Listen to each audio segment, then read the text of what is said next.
Oke, Assalamualaikum warahmatullahi wabarakatuh. Halo, perkenalkan nama saya Alaika Arsya Rahmatullah dari kelas IPS 4, absen 4. Dan kali ini saya akan menjelaskan materi tentang pergaulan sehat remaja dan menjaga diri dari kehamilan di usia sekolah. Oke, langsung aja kita ke slide yang pertama. Pengertian pergaulan sehat.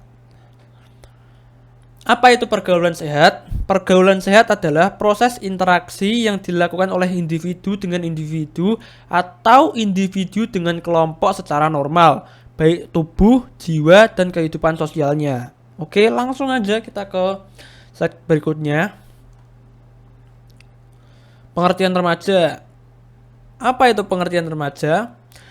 Remaja adalah waktu manusia berumur belasan tahun. Nah, jadi waktu teman-teman umur 11 antara 11 sampai 18 tahun kalau nggak salah ya.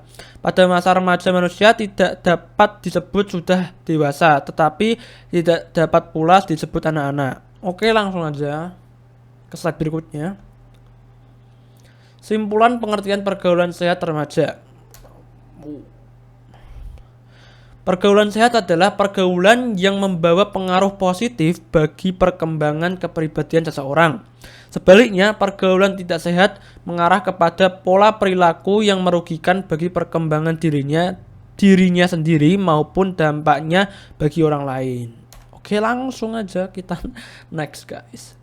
Pengertian kehamilan. Nah, ini kehamilan untuk teman-teman perempuan ya. Kehamilan adalah istilah yang biasa digunakan untuk perkembangan janin di dalam rahim perempuan dan merujuk pada masa tumbuh kembang janin dalam kandungan manusia. Oke. Dampak positif pergaulan sehat. 1. Menjalin pergaulan sehat bisa meningkatkan rasa percaya diri. Memiliki hubungan positif dengan teman sekitar bisa meningkatkan kebahagiaan. Pergaulan sehat bisa membuat seseorang lebih mudah menentukan tujuan hidupnya. Memiliki rasa setia kawan dengan teman. Itu guys. Dampak negatifnya guys. Nah, jadi ada dampak negatif, ada dampak positif, ada dampak negatif guys. Nah, apa aja tuh dampak negatif dari pergaulan bebas ya? 1. Bisa terjerumus dan kecanduan pada obat terlarang seperti narkoba. Nah, kedua, mengonsumsi alkohol secara berlebihan. Nah, kalau misalnya pergaulannya salah, itu jadinya kayak gini guys. Yang ketiga, hamil di luar nikah. Wah, ini parah nih ya. Yang keempat, gangguan kesehatan. Contohnya terkena HIV atau AIDS. Dan yang paling fatal mengakibatkan kematian. Oh my god. Oke, langsung aja kita ke nomor berikutnya. Hubungan menjadi kurang harmonis karena sering membantah perintah orang tua. Nah itu guys, itu nggak boleh ya, karena membangkang orang tua tuh durhaka, jadi anak durhaka ya, nggak boleh guys itu. Terus selanjutnya bisa terjerat hukum karena menggunakan obat terlarang, yaitu guys karena tadi seperti yang nomor 1 tadi ya, karena menggunakan obat narkoba, obat-obatan terlarang, otomatis kita bisa terjerat hukum ya. Oke, langsung aja kita ke next page selanjutnya. Dampak negatif hamil di usia sekolah. Oh, 1. Keguguran. Keguguran pada wanita yang hamil di usia remaja umumnya lebih tinggi, mengingat masih belum matangnya organ-organ reproduksi si perempuan. Oh, jadi kalau misalnya masih remaja, masih usia sekolah itu masih belum matang ya, meskipun udah pubertas guys. Oke. Yang kedua, gangguan kesehatan. Organ reproduksi remaja belum siap untuk mengandung bayi selama 9 bulan, sehingga hamil di usia remaja bukan nggak mungkin menyebabkan robekan di vagina dengan saluran cerna atau saluran kencing dengan vagina. Akibatnya, di kemudian hari akan menimbulkan infeksi yang berulang dan dapat menurunkan kualitas hidup remaja tersebut. Wow, parah guys, parah. Oke, langsung. 3. Bayi lahir prematur dan berat bayi lahir rendah atau BBLR. Bayi tidak mendapatkan asupan gizi yang cukup dari ibu karena pemahaman remaja terhadap gizi masih sangat minim. Prinsip mereka yang penting makan enak dan kenyang. Kayak orang-orang Indonesia kayak umumnya guys. berat badan nggak turun, padahal mencukupi gizi ketika hamil nggak semudah itu. Selain itu, perempuan yang hamil di usia remaja biasanya jarang memeriksa kondisinya secara rutin. Ini terkait dengan kesiapan mereka mengandung si kecil atau bayi ya. Oke, 4. Anemia atau kekurangan darah ya. Kekurangan zat besi ketika hamil juga berhubungan dengan makanan yang dikonsumsi ibu. Ketika tidak banyak mengonsumsi sayuran dan makanan yang mengandung zat besi, ibu akan kekurangan zat besi dan beresiko anemia atau kurang darah atau kurang sel darah merah ya. 5. Cacat bawaan. Jadi si ibu sengaja mengonsumsi obat-obatan yang memang berpotensi menggugurkan kandungan atau mengonsumsi makanan yang berbahaya bagi janin. Tapi karena janin bertahan, maka saat lahir mengalami cacat bawaan. Oh my god, man. Parah. Oke, peraturan perundang-undangan yang mengatur tadi ya, kehamilan dan pergaulan remaja. 1. Penyalahgunaan narkoba. Pasal 127 ayat 1 Undang-Undang Nomor 35 Tahun 2009 tentang narkotika menyebutkan bahwa 1. Setiap penyalahguna narkotika golongan 1 bagi dirinya sendiri dipidana dengan pidana penjara paling lama 4 tahun.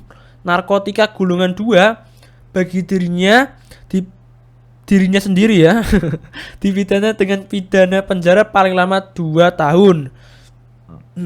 Narkotika golongan 3 bagi dirinya sendiri dipidana dengan pidana penjara paling lama 1 tahun. Wow. Yang paling lama tadi 4 tahun ya guys, golongan 1 ya. Oke. Seks bebas. Wow. Secara khusus mengenai seks bebas tidak diatur dalam KUHP, tetapi tindakan tersebut dapat menjerumuskan kita pada pihak terpidana tertentu, seperti melanggar kesusilaan di depan umum. Pasal 281 KUHP menyatakan bahwa dipidana dengan pidana penjara selama-lamanya 2 tahun 8 bulan atau denda sebanyak-banyaknya Rp4.500. Kesatu, barang siapa dengan sengaja merusak kesusilaan di hadapan umum. Kedua, barang siapa dengan sengaja merusak kesusilaan di muka orang lain yang hadir tidak dengan kemauannya sendiri. Tindak pidana perkosaan. Pasal 285 KUHP menyatakan bahwa barang siapa yang dengan kekerasan atau dengan ancaman memaksa perempuan yang bukan istrinya bersetubuh dengan dia karena perkosaan dipidana dengan pidana penjara selama-lamanya 12 tahun. Wow, ini panjang banget guys. Oke. Berzina. Pasal 284 ayat 1 KUHP menyatakan bahwa dipidana dengan pidana penjara selama-lamanya 9 bulan. Ke-1, A. Laki-laki yang beristri yang berzina yang sedang diketahuinya bahwa pasal 27 kita undang-undang hukum perdata berlaku baginya. B. Perempuan yang bersuami yang berzina. Kedua, laki-laki yang turut melakukan perbuatan itu sedang diketahui bahwa turut bersalah itu bersuami. Perempuan yang tiada bersuami yang turut melakukan perbuatan itu padahal diketahuinya bahwa yang turut bersalah itu beristri, dan pasal 27 Kitab Undang-Undang Hukum Perdata berlaku bagi yang turut bersalah itu. Next. Menggugurkan kandungan. Wow, ternyata menggugurkan kandungan ada hukumnya guys. Pasal 346 KUHP menyatakan bahwa wanita yang dengan sengaja menyebabkan gugur atau mati kandungannya atau menyuruh orang lain menyebabkan itu dipidana dengan pidana penjara selama-lamanya 4 tahun. Itu salah tulis ya. Cara mencegah dan menghindari pergaulan bebas remaja ini sangat-sangat formal. Ini sangat-sangat penting guys ya untuk remaja, terutama kita ini ya.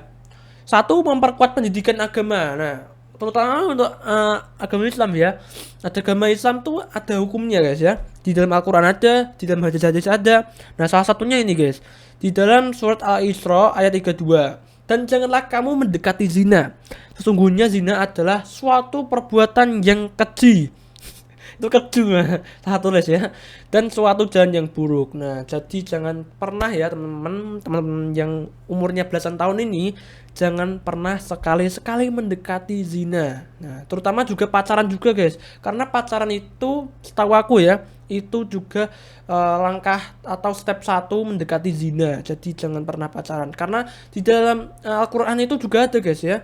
Terus kalau kalian malas cari buka-buka Al-Quran, silahkan kalian searching di Google larangan pacaran menurut Islam atau larangan zina menurut Islam guys. Silahkan search di Google, karena sekarang udah nggak kayak zaman batu ya. Langsung aja searching di Google guys. Yang selanjutnya adalah membentuk karakter yang positif. Bener nih, memilih teman yang baik, jangan yang buruk ya. Nanti jadinya yang kayak negatif tadi. Terus selanjutnya mempererat hubungan orang tua dan anak, memberikan pendidikan seks pada anak dan remaja. Nah ini pendidikan larangan seks ya, bukan pendidikan seks guys. Terus menghindari lingkungan yang tidak kondusif, mengisi waktu luang dengan hal-hal yang baik guys, jangan yang buruk ya. Ya ngegame gak apa-apa. Memperluas pengetahuan. Oke, lanjutnya. Terima kasih. Oke, terima kasih sudah mau menonton ya. Jangan lupa subscribe dan jangan lupa di-share juga ya ke teman-teman yang umurnya belasan tahun kayak kita, guys. Oke.